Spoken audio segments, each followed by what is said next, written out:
ભાવનગરમાં ચૂંટણી ઉમેદવારની જીવથી મારવાની ધમકી. ભાવનગરમાં ચૂંટણી દરમિયાન વોર્ડ નંબર 3ના ઉમેદવાર હર્ષદીપસિંહ જાડેજાના જાહેરમાં ધમકી મળી છે. મિત્રો સાથે મીટિંગ બાદ ઘટના ન બન્યાનો આરોપ લગાવવામાં આવ્યો છે. નશાની હાલતમાં આવીને બલ્લીભાઈ ઝાલા નામના શખ્સ પર ધમકીનો આક્ષેપ કરવામાં આવ્યો છે. જેને પગલે નીલમબાગ પોલીસ સ્ટેશનમાં અરજી કરવામાં આવી છે. ઉમેદવાર પોલીસ પાસે તાત્કાલિક એફઆઈઆર અને કાર્યવાહીની માંગ કરાતા સાથે ભાવનગરમાં લુખ્ખા તત્વો સક્રિય હોવાનો આક્ષેપ પણ કર્યો છે. મારું નામ Harshdeepsinh Jayrajsinh Jadeja, Bhavnagar ward 1 ward number 3નો ઉમેદવાર છું.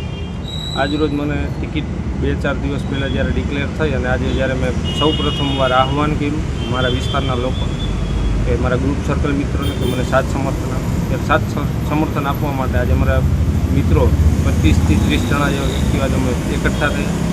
જ્યારે એકઠા થયા ત્યારે તમારે વિઠ્ઠલવાડીનો એક લુખ્ખા તત્વ, આવારા તત્વ કેવી કહી શકાય ચોક્કસપણે, જે ફૂલ દારૂની નશામાં ધૂત અને અવારનવાર આવીને અમારા પ્રસંગો બગાડતા હોય છે એવા એક બલ્લીભાઈ ઝાલા નામનો વ્યક્તિ આજે આવી મને મારી નાખવાની ધમકી આપી.